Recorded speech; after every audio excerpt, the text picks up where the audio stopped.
This week we're going to be covering parenting styles, and I think that this is one of the many chapters this term that is relevant to all of us. We all had parents, we were all children. Most of us will become parents and have children.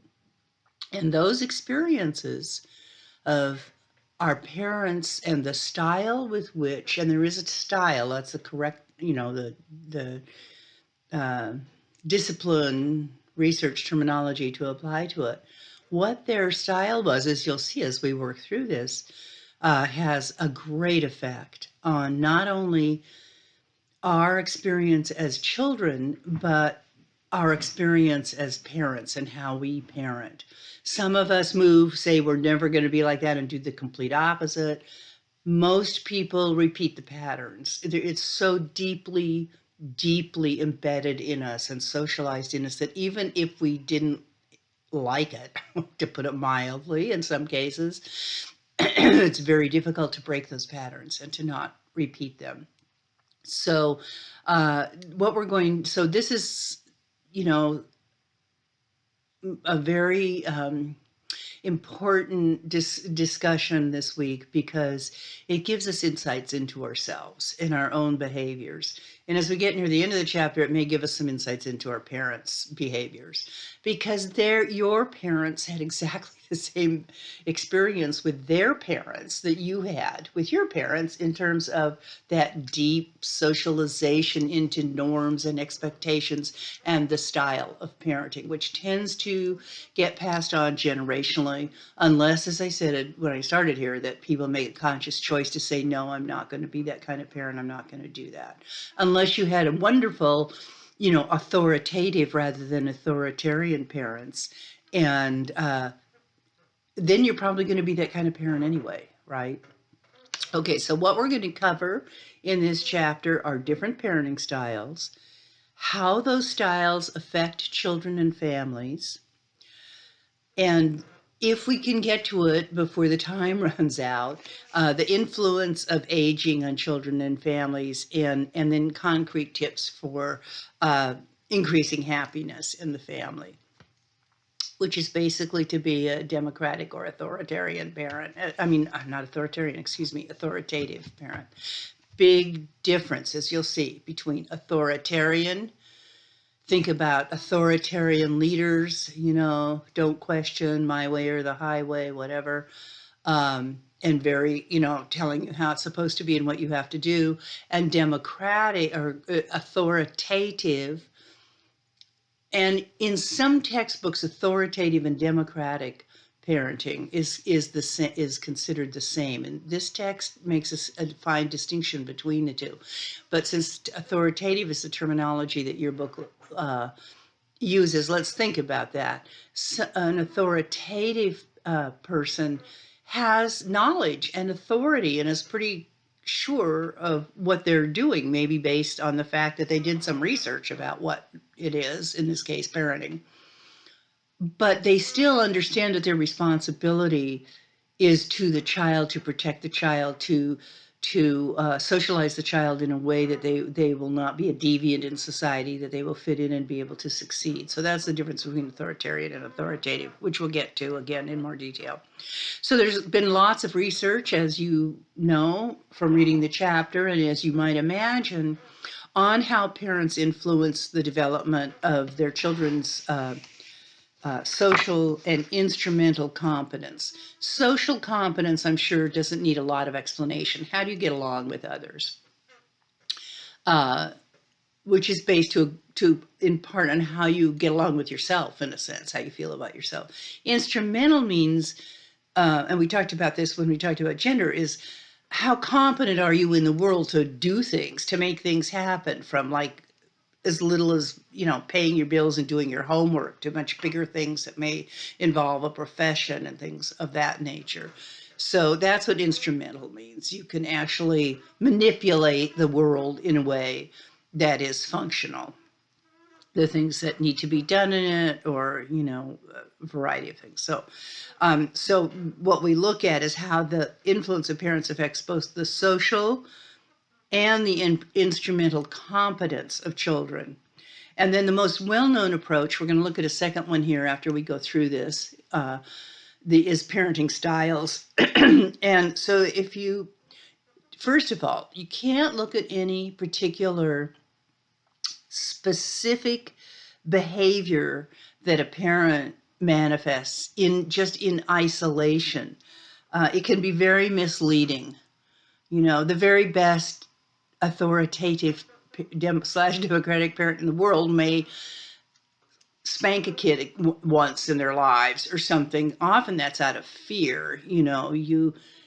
It's hard to control yourself. Like if your toddler is running into the street, you might grab them and whack them on the bottom. Looking at one incident like that doesn't tell you a parenting style. So whether that's spanking in a negative sense or reading aloud in the positive sense, if it's a specific behavior, then that's not, a style. So those specific practices are much less important to child well-being than is the broader pattern of parenting that is more consistent and overall pattern that kind of seeps into every interaction between parent and child, the style. So what a parenting style is it's a concept that's used to capture the variations in parents' attempts to control and socialize their children. Now listen to those two words, control and socialize. Those are probably the primary functions of parenting. We're not talking here now necessarily about, I would say the primary, aspect of parenting is connection and love and empathy and all of that. But that's kind of going without saying in all of this, in a sense, without stating it. So we're looking at specific actions and patterns, but they all relate back to that: the ability to empathize, the ability to love, the ability to connect, etc. Okay. So there's 2 points that are critical in understanding that definition. Once again, the definition is that it's a broad concept, parenting styles used to capture variations in parents' attempts to control and socialize their children. Okay. So the first thing to understand about that is that parenting style is meant to describe normal parenting styles. Okay, there's 4 of them. I'll get to that. Not abnormal, extreme ones. Okay, it doesn't include deviant styles, such as abusive or neglectful homes. Okay, it's looking at those 4 styles are called normal parenting styles. Okay, and the second aspect of that, to understand the definition, is that it's meant to be understood that normal parenting revolves around issues of control.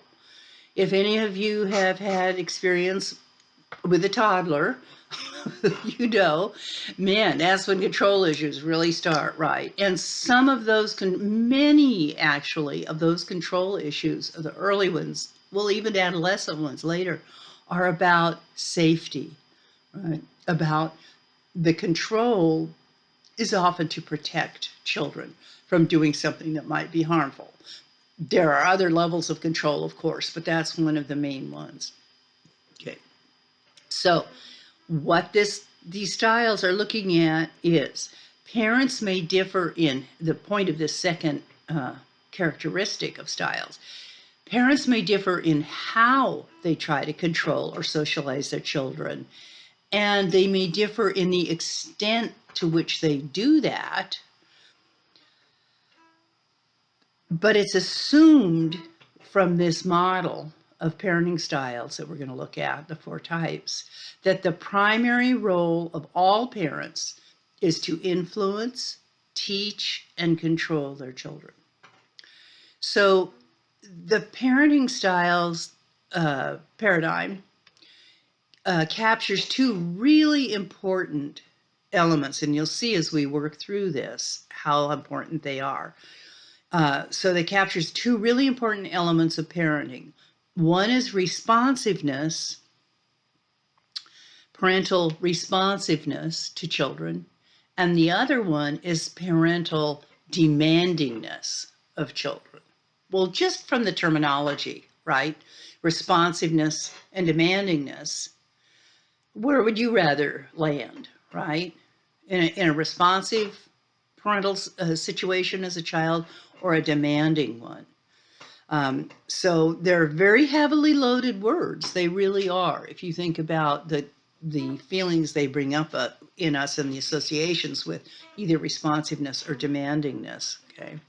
And what that is the extent to which parents intentionally foster individuality, self-regulation, self-assertion, being attuned and supportive and acquiescent to children's needs and demands. That's responsiveness. What you are hoping your children are able to be able to develop and then have as adults is their individuality, self-regulation. They can control themselves. They don't need external forces to control them. They've got an internal compass, right and wrong, etc.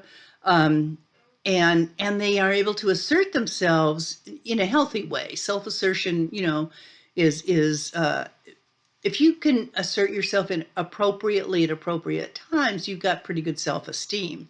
And the way that you develop that in children through parenting is to be attuned to them, supportive of them, and acquiescent to children's needs and demands. You have to listen to what they need and demand or understand that. Now, parental demandingness is behavior control. So what you get with that demandingness kind of parent is very heavy claims on children made by parents to become integrated into the family as as the parents demand according to their maturity. There's a lot of supervision, disciplinary efforts, and a very big willingness to control their child who disobeys. I wanted to tell you a story here. I made it in my notes. When I was a Head Start home-based teacher for years, I always say 100 years ago, it wasn't that long.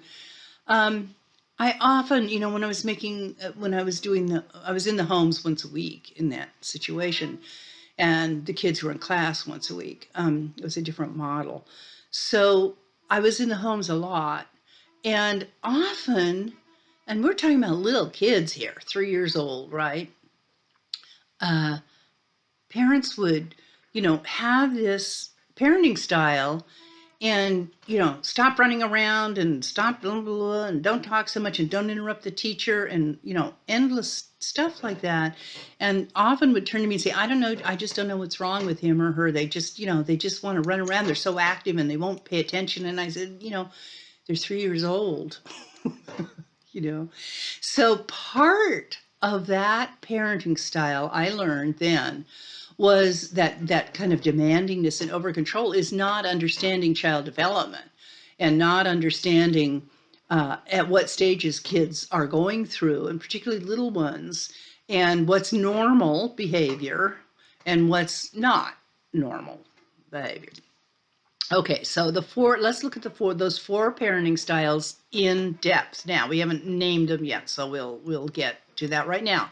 The four parenting styles are, indulgent, authoritarian, the dictator, authoritative, the Democrat kind of, and uninvolved. Okay, so let's do that again. Indulgent, authoritarian, authoritative, and uninvolved. We're going to start with indulgent parents. Now, you can, by that terminology, know right away, I would assume, you're getting the feeling of words that are used like permissive, non-directive, not telling the child what to do, more responsive than demanding. So there's more effort to respond to the child than to hold the child to any standards of behavior.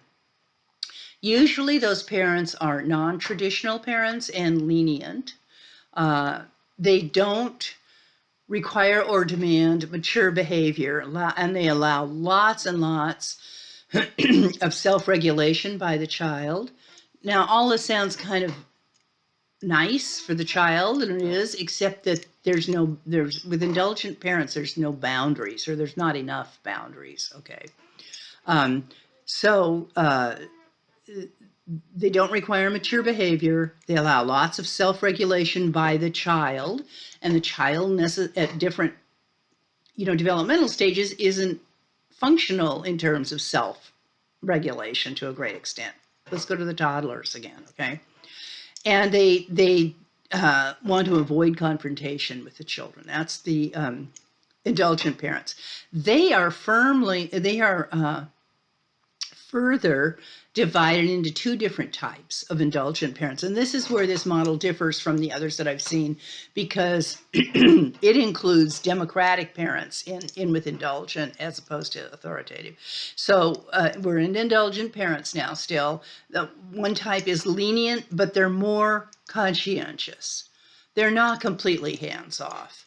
And they're more engaged, and they're more committed to their children, even though they're quite indulgent, as opposed to the second type of indulgent parents, which is called non-directive. That's the opposite of giving directions. Non-directive parents they just don't do much with the kids in terms of learning or control or appropriate behavior in certain different situations, etc. So that's the first type, indulgent. The second type we're looking at in parenting styles is authoritarian parents. These are highly demanding and directive parents, but they're not responsive. Well, it's very difficult, and usually in terms of personality types, if you're highly directive and highly demanding, you're not responsive to people's needs, because you have an idea of how it's supposed to be, and it's my way or the highway, as I think I said previously. So they're good at giving orders, these parents, but they're not good at responding to what's going on in the moment or assessing situations with where the kid's at a given moment. So they're demanding, directive, not responsive. So obedience. The parents, obedience-oriented and status-oriented. They expect orders to be obeyed without explanation. I told you to do it, just do it. Okay.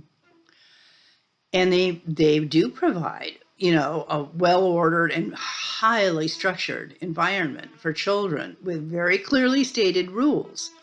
Now, those parents, authoritarian parents, are divided into two types as well.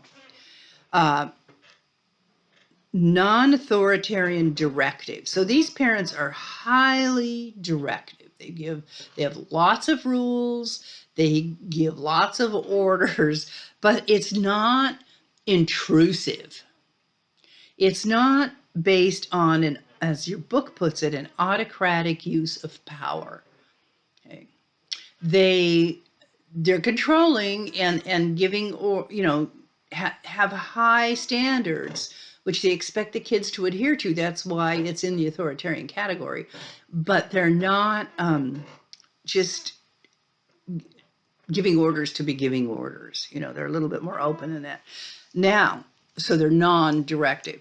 Authoritarian directive are very highly intrusive. The kid can't have a minute to themselves to breathe because they're being watched and monitored and told what to do every minute. And other really downside of that authoritarian parenting style is you get in a lot of trouble if you don't follow the rules, generally in most of those households. Now we're at authoritative parents. Authoritative parents are demanding and responsive, but the way they do it is, instead of just giving orders, they monitor and they impart clear standards to the children.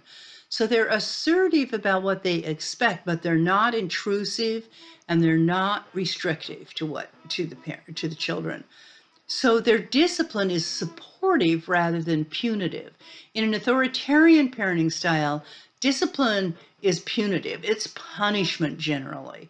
In authoritative households, parenting, you may have to discipline a child, but it's to support them. You figure out a way to do it that isn't cruel and mean and horrible and, traumatizing. You have some consequences, but it's to support learning rather than to punish. Okay. And authoritative parents want their children to be assertive. So authoritarian parents don't, authoritarian anybody's, leaders, parents don't want anybody around them to be assertive and to challenge them in any way, right?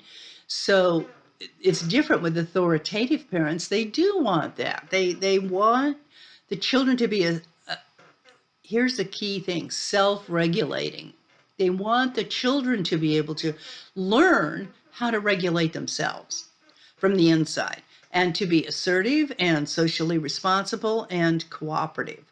So I'm going to tell you the story quickly. I think I said it in one other lecture earlier on in the term about my Johnny story, when gets to be 8 o'clock and Johnny, I don't know, let's say how old is it, Johnny 8 or something. And dad or mom says, Johnny, I want you to go to bed now. And Johnny says, why? I don't want to go to bed. It's only 8 o'clock. I'm not tired and, blah, blah, blah, blah.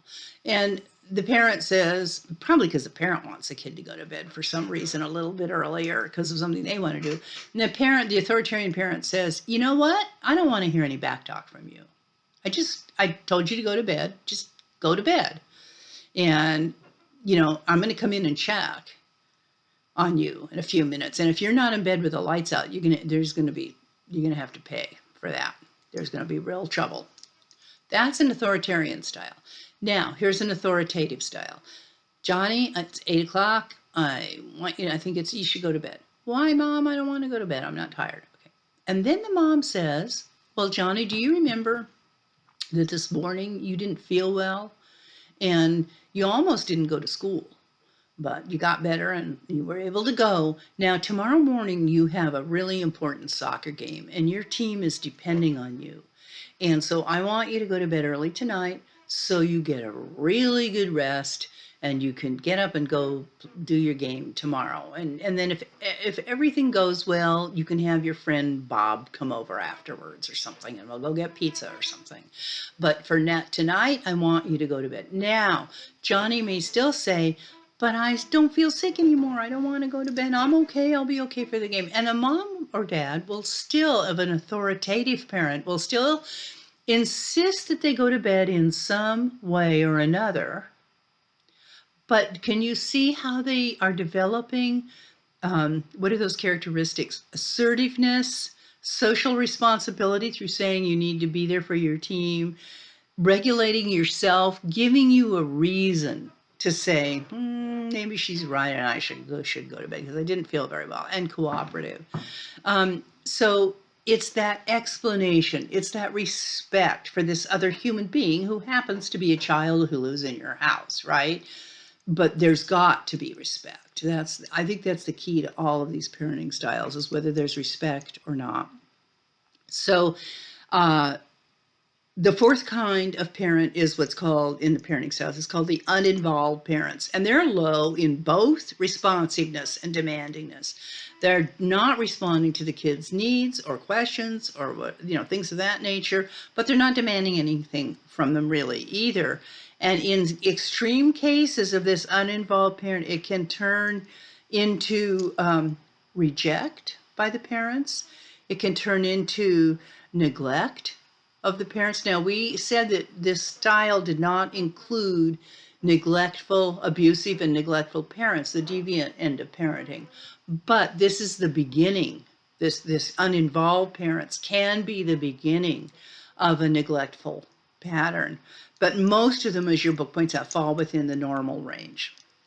So in addition to being categorized by responsiveness or demandingness, there's a third way that these parental models differ. So, and that's the psychological realm, which is the psychological and emotional realm with children are the very most important ones. You can raise a perfectly physically healthy child who's a basket case psychologically. if you don't do it right. Okay, I don't mean to scare anybody, but you get the point, right? So that emotional psychological realm is huge with kids, and so there are ways that parents can often intrude on the psychological and emotional development of a child through the use of such practices as guilt and the withdrawal of their love or shaming. All of those are very, very, very negative ways of what am I trying to say? Trying to discipline a child.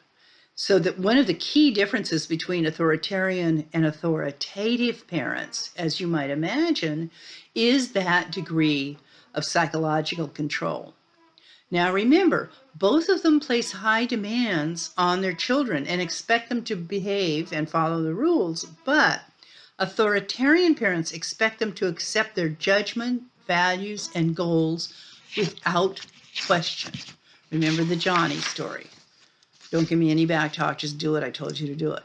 In contrast, authoritative parents are more open, have a give and take with a child, and as I demonstrated in that story, make greater use of explanations.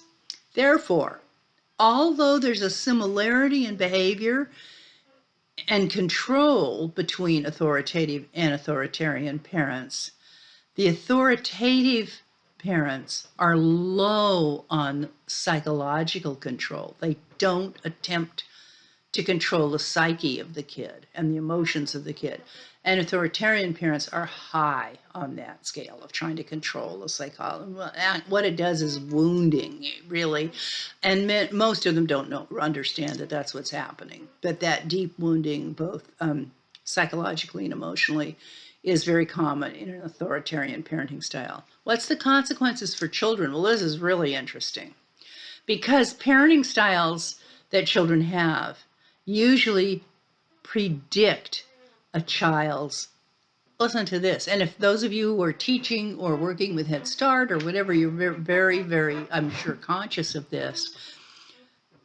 Parenting styles most often can predict child well-being, the child's domains of social competence, their academic performance, which lasts all their school life, and their psychosocial development, as we just talked about with the psychological realm.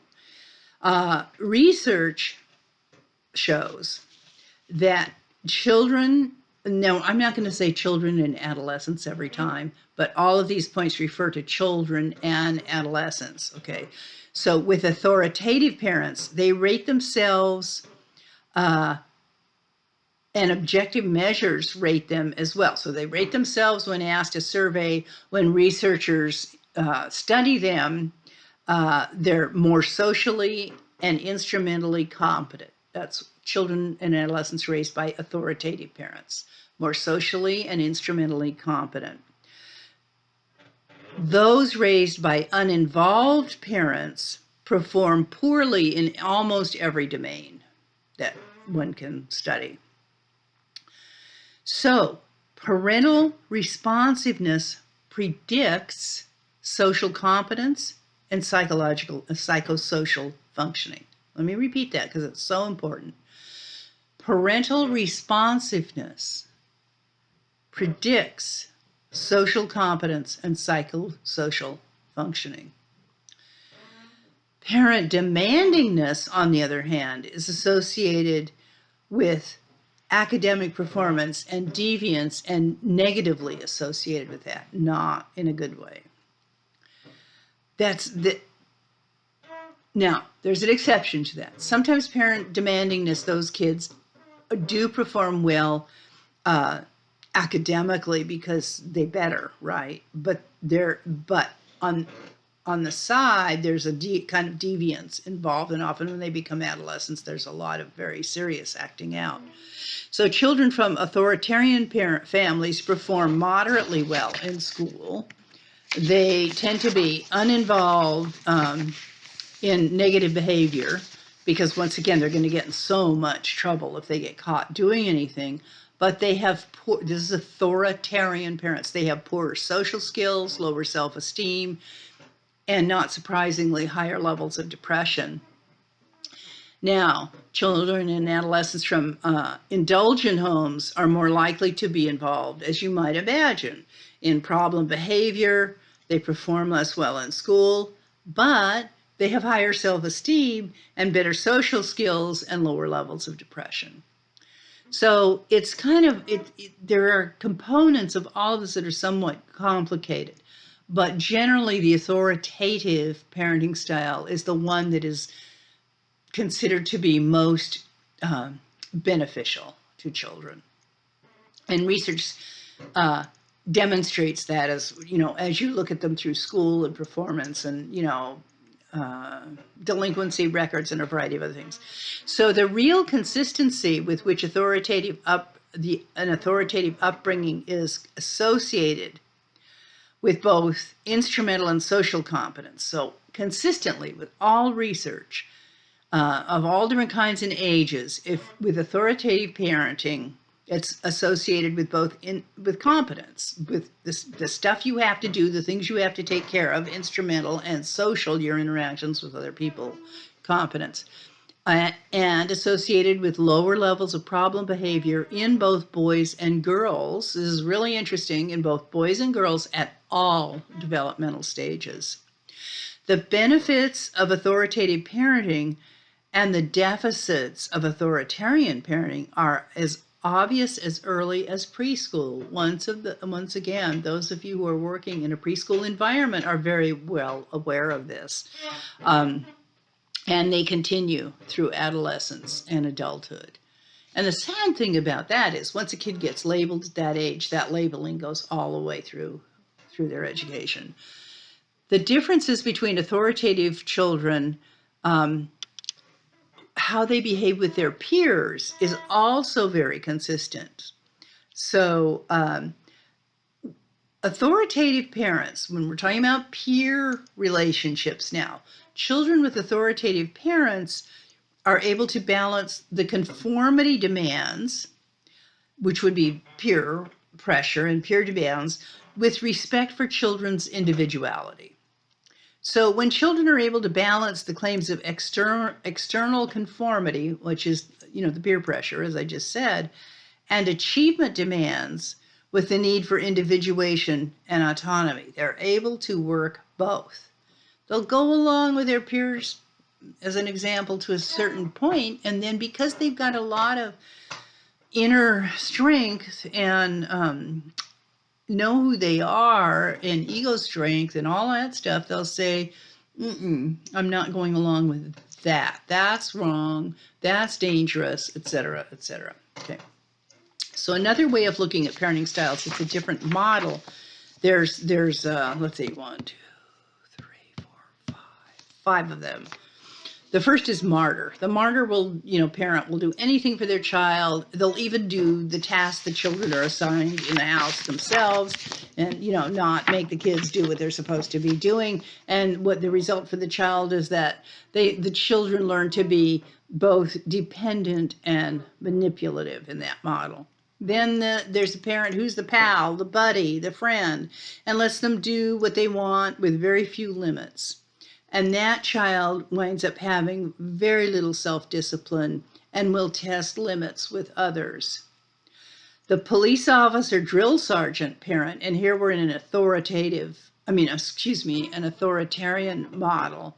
And just think of the terminology here, police officer, drill sergeant, making sure the child is obedient, parents in full control of the child.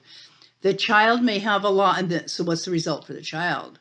Some of you were raised in an authoritarian household. Just statistically, you have to have been, and it's not an uncommon style in America.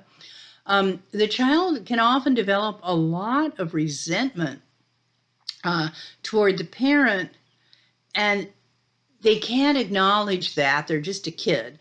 So that resentment may get displaced onto others in their circle, kids, teachers, whatever. So that's the police officer, is all about obedience. The teacher counselor is one of those folks who does all their research on parenting, does a deep dive into it, and there's nothing wrong with doing that. It's important, if you're going to be a parent, to learn about child development. But the problem with this model of parent, the teacher counselor, is that they often develop this belief that if I follow the rules and do everything right, I'm going to raise a perfect child, as your text says. And so it puts all the responsibility of the outcome right on their shoulders, right on the parent's shoulders. If the kid's doing something wrong or not getting straight A's, and it's your fault. And that's not helpful to you or the child. And then the last one is the athletic coach, which is the authoritative parenting style. Basically, this style helps the child to understand what needs to happen in certain situations. They encourage the child about how to manage things without intervening and doing them for the child themselves. They set consistent, objective goals. So the child is supported and guided while they learn how to handle situations firsthand on their own. So as you might imagine, there's a difference in the distribution of parenting styles among different subpopulations. So in the United States. So in the US, the authoritative style is most common among intact middle-class families of European descent.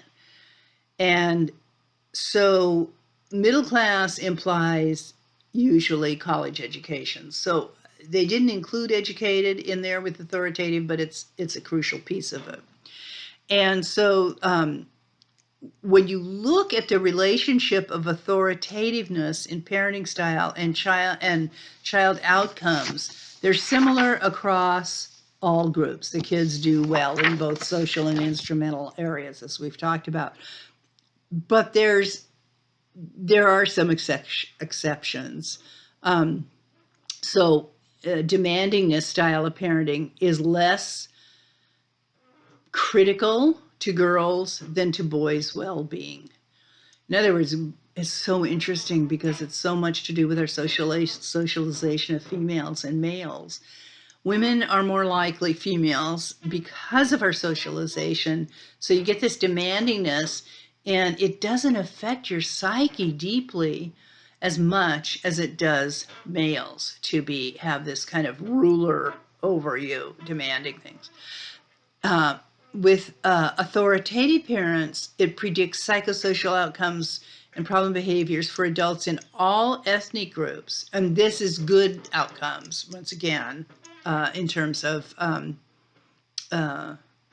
lower problem behaviors. It's confusing the way they wrote it, but authoritative parents, there's lower problem behaviors and better psychosocial outcomes in all ethnic groups studied, which was African American, European, and Hispanic, but it's associated with academic performance only among European Americans, and to a lesser extent, Hispanics.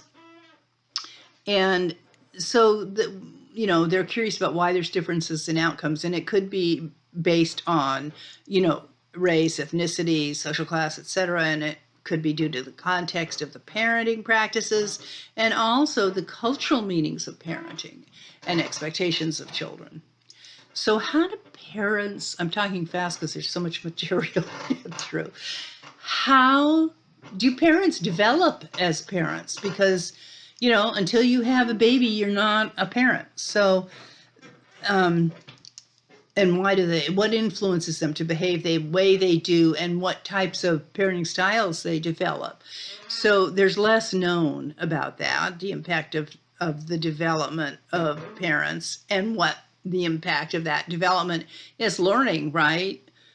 Especially that first child. It's a learning process for parents.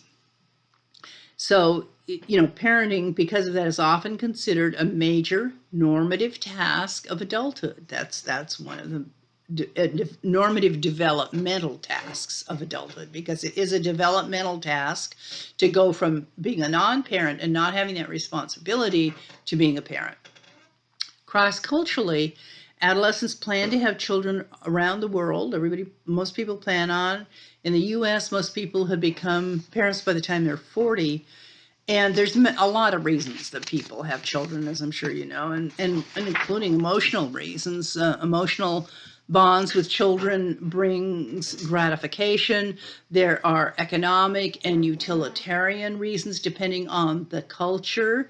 But even historically in America, it was the kids who took care of the elders and their parents. It isn't anymore, as I'm well aware. But so old age is an example of economic and utilitarian reasons. There's the socially normative reasons. People are expected to have babies and children, especially when they get married. In many cultures, it provides status. So in many cultures, the more kids you have, and particularly the more male children you have, the higher your status is. So parenting, as I'm sure you know, is changing in the United States and elsewhere. Today, children are much less likely to be living with both parents. And parenting outside of marriage has increased dramatically across all socioeconomic, racial, and ethnic groups, except, now listen to this, the one place parenting outside of marriage has not increased dramatically is college-educated women are much more likely to be married at the birth of a child. Women in the U.S. now, and all industrialized nations have many fewer children than in previous generations. We're all either just at or in some countries below what's called replacement level of the population. Women and men are having children at older ages, but this is particularly relevant to women. And despite all of the above, the trend going the opposite direction, you would say, most people 18 to 29 in America say that they want to have children and that being a good parent is one of the most important things in life. I want to say this. If you think that being a good parent is one of the most important things in life, then you have to do some work. You have to think about how you were raised, what worked, what didn't.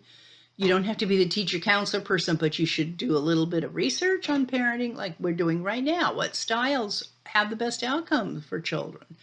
That type of thing. So what are the stages of parenting? Because there are whole new roles to learn, and it completely transforms one's identity.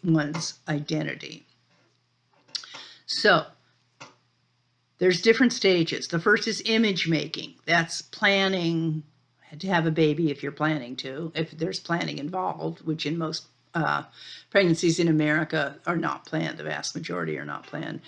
And then pregnancy. So that you consider what it means to be a parent at that stage, changes to accommodate a child in terms of nurseries and showers and all that kind of thing.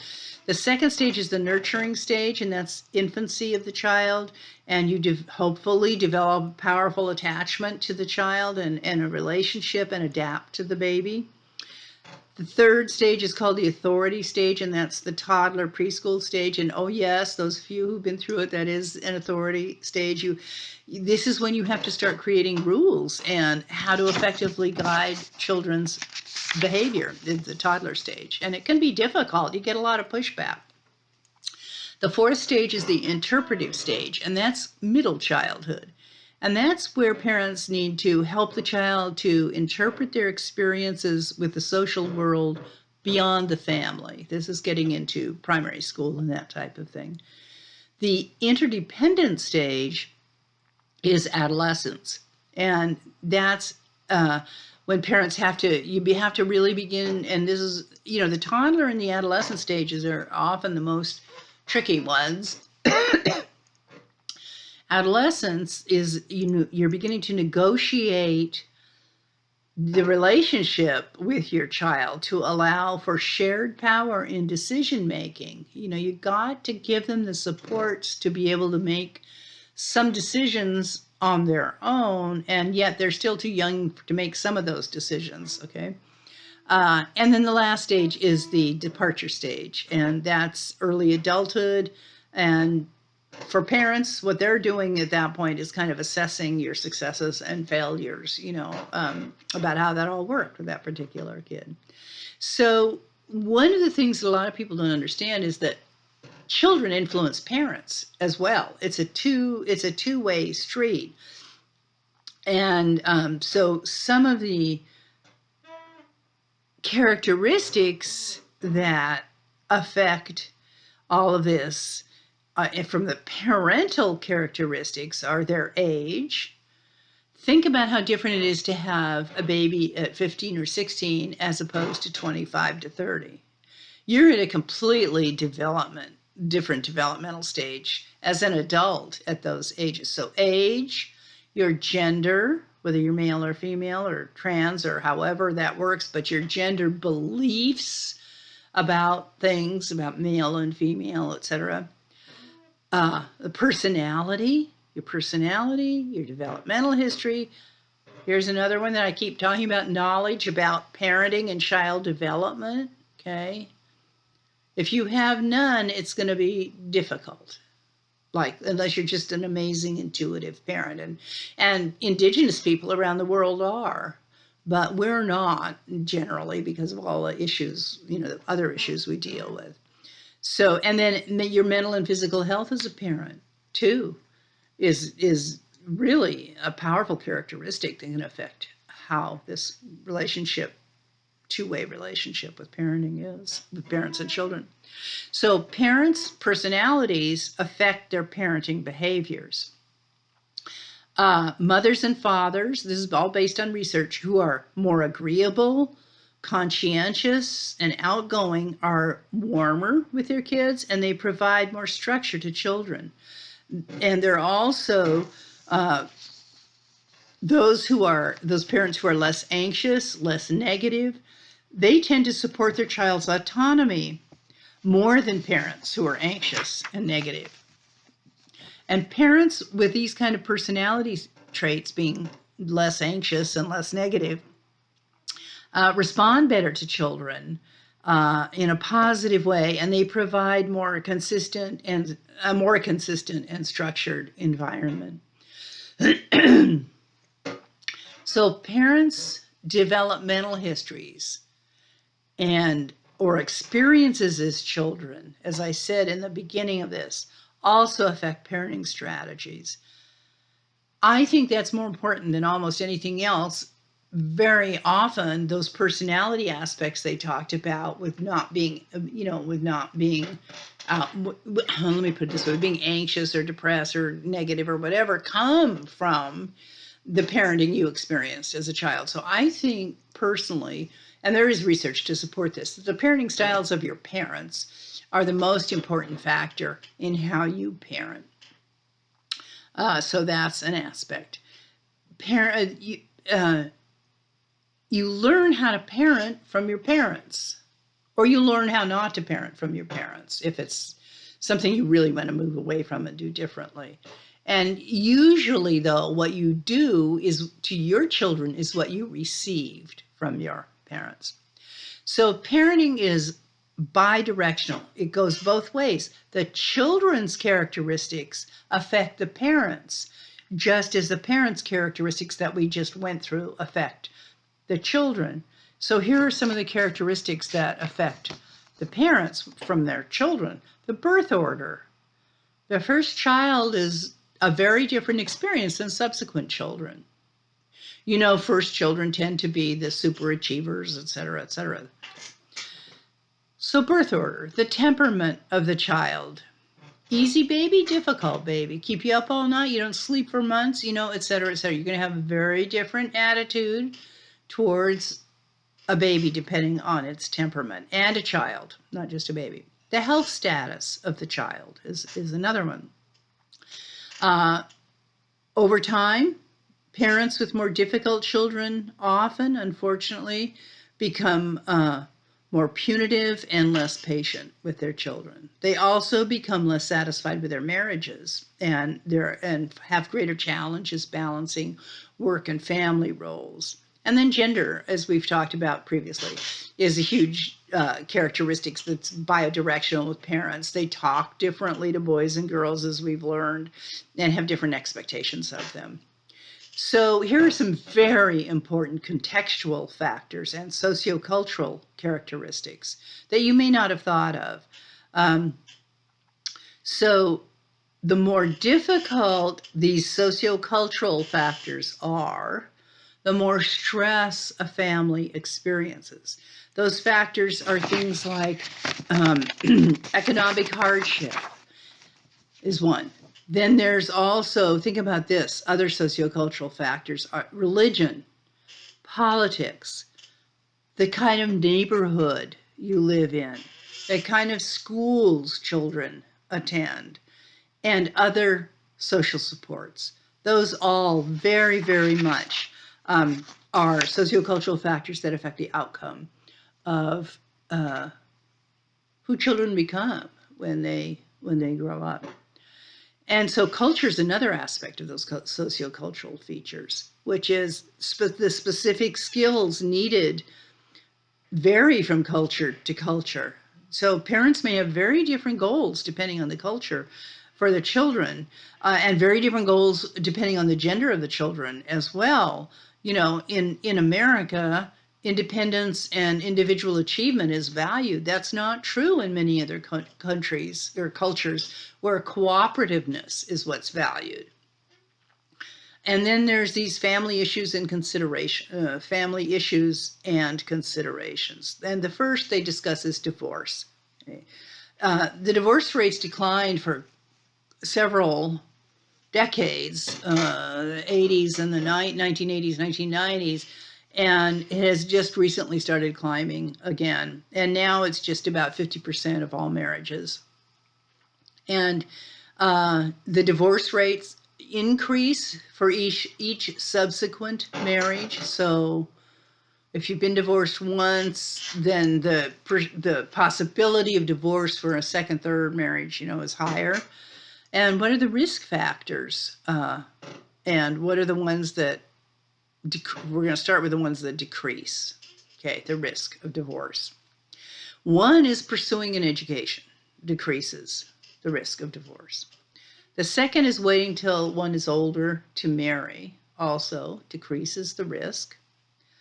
Now, the ones that increase the risk of divorce is having a child before marriage, living with, this is interesting, living with multiple partners at different times before marriage. So cohabitation, called serial cohabitation, okay, that increases the risk of divorce. But cohabiting with the person you're going to marry does not increase the risk of a divorce. Living with someone before you marry does not, okay? And then social and religious attitudes can increase or decrease the risk of divorce. If one does divorce, I'm sure you're all very aware of this advice. There's very specific things you can do to help children. The two biggies are to reassure them that both parents still love them deeply, and not to turn the children against, you know, one or the other parent, depending who's talking, or both of them to do it to the other parent. Now we're going to quickly, before we have to finish, get into physical abuse, sexual abuse, psychological abuse. I'm sure you know what all of those different things are. Physical abuse is physical harm in some way. Sexual abuse is imposing sexual acts on children. And psychological abuse is bullying, demeaning children, telling them they're you know, you could go on and on.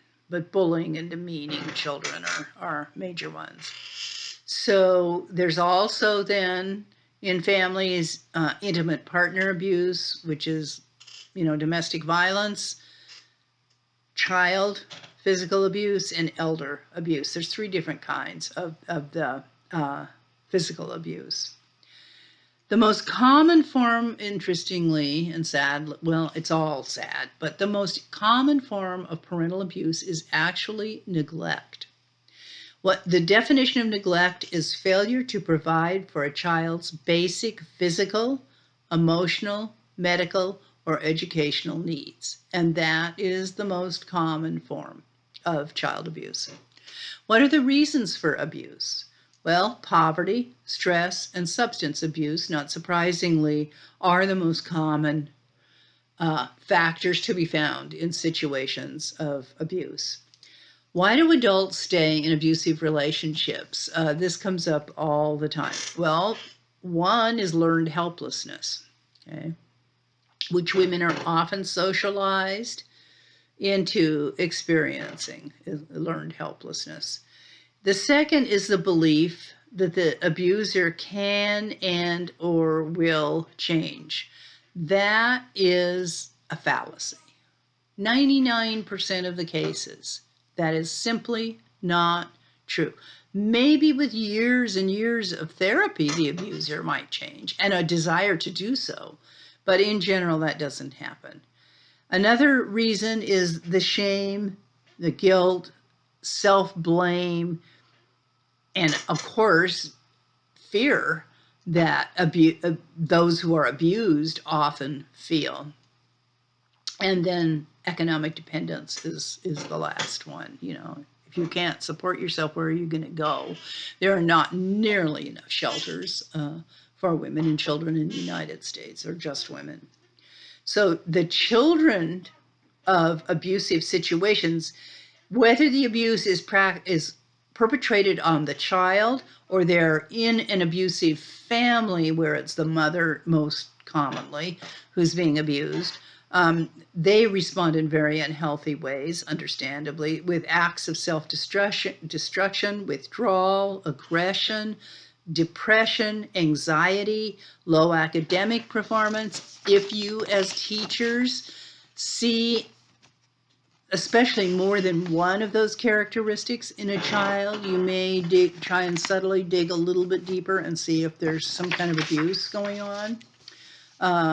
It's interesting too and sad that abused children produce higher levels of stress hormones because you're living in a stressful situation 24/7, and that can lead, unfortunately, to decreased brain development, lower stress thresholds, which leads to immune system responses and suppressed immune system responses. So you're more likely to get ill, and then lifelong difficulties with learning and memory. The last few sections here, one deals with adoption as a family model. What interests me is that in 2013, there were over 100,000 children in foster care, and only about 2% of the child population is adopted in America. So that's pretty shocking. Adopting foster children, as your book points out, is not very expensive at all. And then parenting in later life, they refer to the boomerang generation, when the kids come back home after they've left because they need additional education or whatever.